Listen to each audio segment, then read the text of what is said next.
ছোট্ট একটি দোয়া।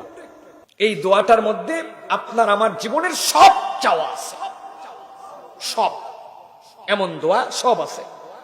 আপনি সিজদায় গেলেন, আপনি সিজদায় যাওয়ার পরে মনে করবেন যে আল্লাহ, আমি তো সেই মানুষ যাকে একমাত্র তুমি দাঁড় হয়ে থাকার মতো তৌফিক দান করেছো। পৃথিবীর কিছু প্রাণী আছে রুকুতে, কিছু আছে সিজদায়, আর মানুষ একমাত্র দাঁড়াতে পারে, সেখান থেকে রুকুতেও যেতে পারে, সিজদাও যেতে পারে। আমি সবচেয়ে দাঁড়ানোর ক্ষমতা যে দিয়েছিল, এখন আমি সিজদায় গেছি, আল্লাহ আমি সবচেয়ে নিচু হইলাম। হওয়ার পরে এখন ঘোষণা দিচ্ছি সুবহান রাব্বিয়াল আ'লা, সুবহান রাব্বিয়াল আ'লা, সুবহান রাব্বিয়াল আ'লা, আমার রব সবচেয়ে উপরে। এইটা পড়ার পরে রাসূলুল্লাহ সাল্লাল্লাহু আলাইহি সাল্লাম ছোট্ট একটা দোয়া পড়তেন, আল্লাহুম্মা গফিরলি যামবি কুল্লাহ দিক্কাহু ওয়া জিল্লাহ ওয়া আউওয়ালাহু ওয়া আখিরাহ ওয়া আলানিয়াতাহু ওয়া সিররাহ। কি বলতেছেন আপনি?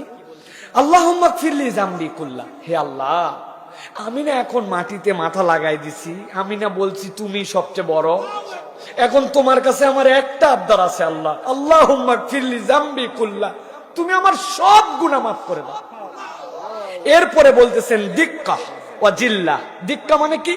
ছোট থেকে ছোট, মানে আমি গুনার মধ্যেই ধরছিলাম না, এরকম গুনাহ আমার আছে, কিন্তু আল্লাহ সব গুনাহ মাফ করবে, ছোট থেকে ছোট দিক্কা।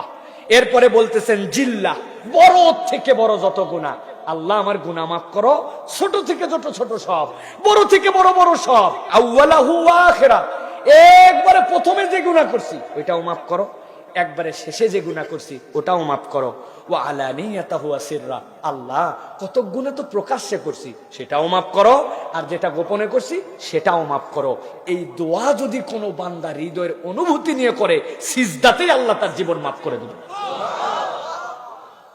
তাহলে সুবহান রাব্বিয়াল আ'লা, সুবহান রাব্বিয়াল আ'লা, সুবহান রাব্বিয়াল আ'লা, আমি সেই সৃষ্টি যে দাঁড়াতে পারি, রুকুতে যেতে পারি, হালতেও পারি, আমি এখন সবচেয়ে নিচে, তুমি সবচেয়ে বড়। আল্লাহুম্মা গফিরলি যামবি কুল্লাহ দিক্কাহু ওয়া জিল্লাহ ওয়া আউওয়ালাহু ওয়া আখিরাহ ওয়া আলানিয়াতাহু ওয়া সিররাহ। এইটা যদি কোনো বান্দা একবার বলে, আর তার যদি বান্দার হক নষ্ট করার গুনাহ না থাকে, শিরিক যদি না থাকে, আল্লাহ তার সব গুনাহ মাফ করে দিবেন। Daily Islam, a complete guide to Islamic lifestyle.